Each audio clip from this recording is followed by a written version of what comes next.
Great value brand Luigi's Mansion meets dollar store Halloween section and rare games style aesthetic.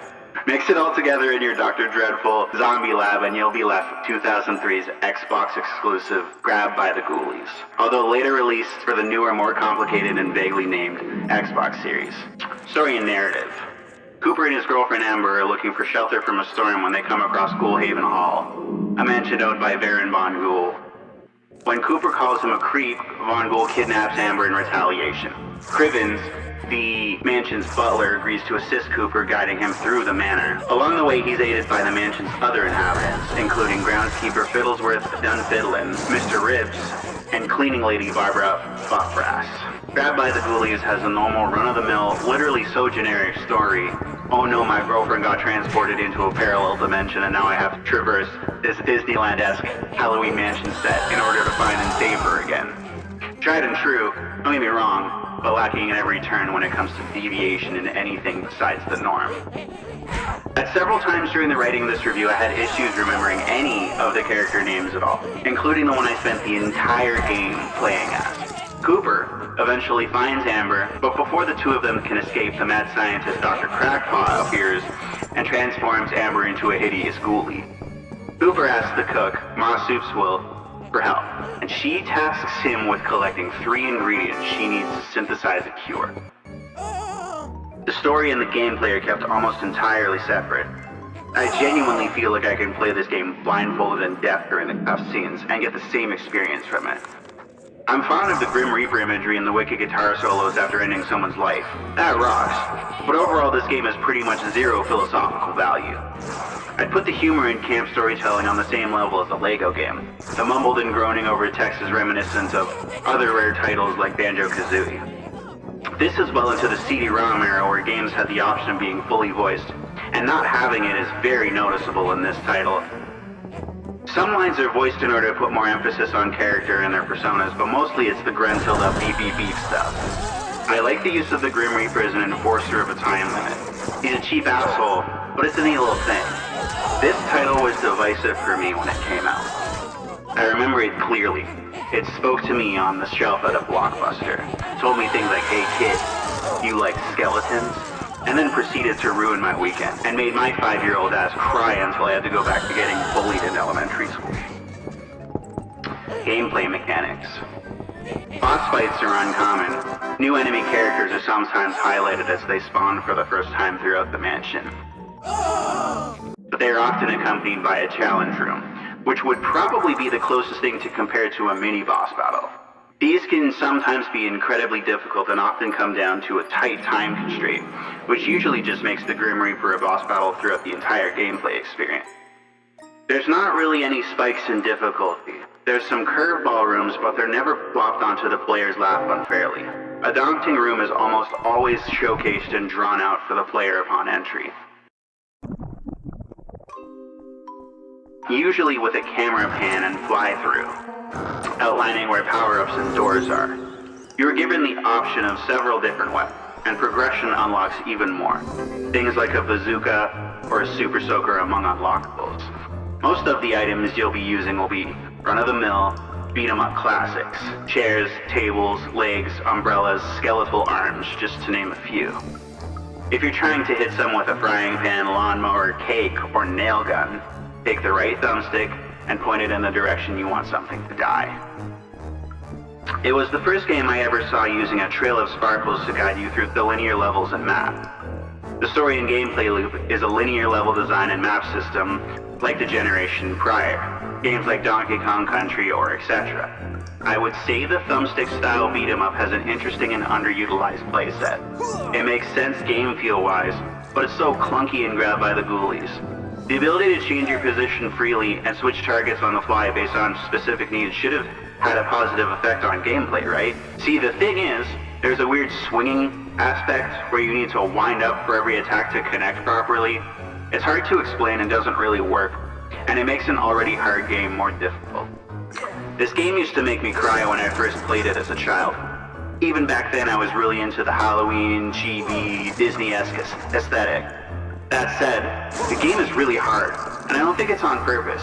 It has a bad tendency of putting the player in genuinely harrowing situations that are bordering on defeatist. I love a challenge, don't get me wrong, but we're in the Xbox era here. The era of closeted gamer girls and, yeah, kids. Who was the target audience with a game like this? Kids were like me, playing MapleStory, watching their parents get divorced. Just reduce the enemy count by like a full half, please. I have so many other problems to confront before my voice starts cracking. Art and aesthetic. This is the only notable thing about this game. It slams. It's got a cheesy, cartoony style reminiscent of Disney cartoons, or maybe comics. It's kind of hard to describe, but it looks almost exactly like this.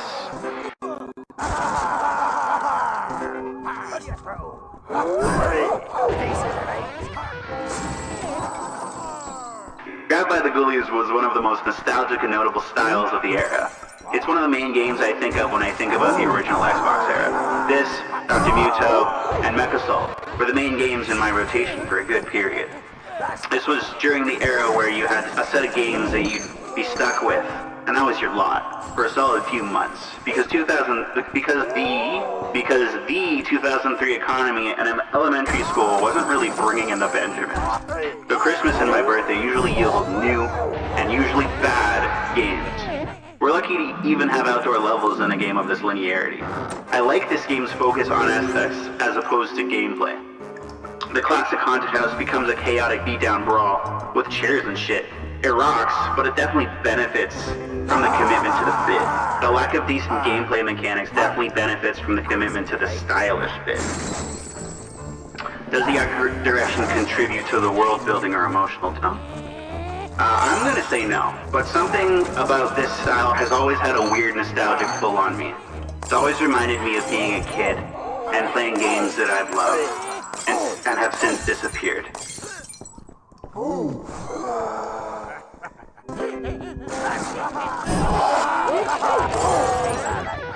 Games like MapleStory or Donkey Kong, things I used to play a lot to the point where I feel bad going back and playing them now, only to realize that either I've changed or they've changed too much to the point where something is missing, almost always bringing the fun with it. Are character and environment designs memorable or distinctive?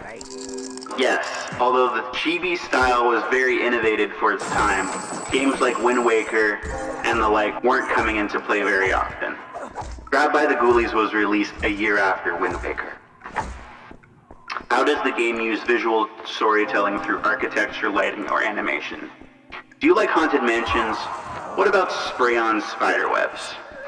When the wind starts getting chilly and you can start wearing that 10-year-old sweater again. You know, the one. You should probably take that to a seamstress, by the way. How does the soundtrack support or enhance gameplay and mood? You like that old Sounds for Halloween cassette? Me too. Indoor versus outdoor have different aesthetics, but it's all pretty straightforward. How stable is the game? Bugs, crashes, frame rates, load times. Runs like ass. Locked at 30. Always patched if you have a extra fun version. Crashes a lot at this point on most platforms. Falling through the floor isn't something that should be unexpected in this era. And don't even get me started about load times. Does the game make good use of visual or gameplay options for accessibility? You get brightness. Not so for you! Are there any known issues that the developers acknowledge or patch? I think they released it and then went straight out of business. I'll have to confirm this.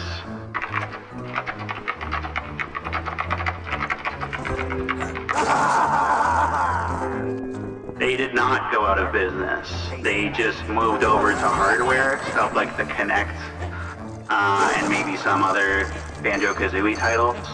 Replayability and longevity. How much replay value does the game offer?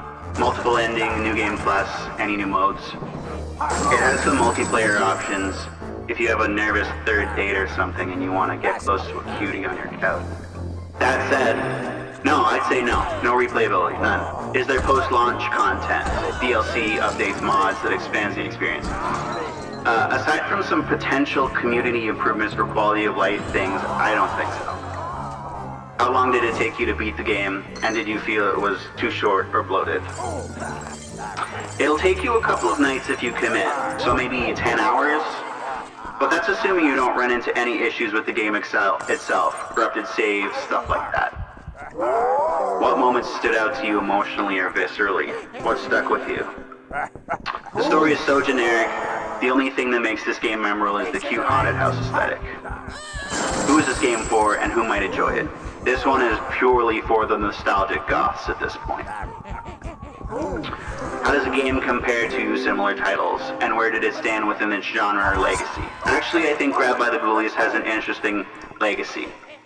I can't think of another game with this sort of style and premise. Just like straight up Halloween for Halloween's sake. I love Halloween, so I'm piling myself up onto a couch as the wind howls on my window. Kids are running through Walmart going through expensive and otherwise pointless Halloween costumes that will be donated to the thrift store halfway through November. And some dollar store candy with crazy ingredients make you worry about diabetes and your inevitable death. Isn't October great? Best time of year. I love it. So if you're like me and have masochistic tendencies, love pain, hate yourself, have no friends, and want something that reminds you of better days, the turn of the century, and maybe even punching some walls, give Grabbed by the Ghoulies a try. You'll probably regret it. What else are you gonna do, huh? You fucking loser.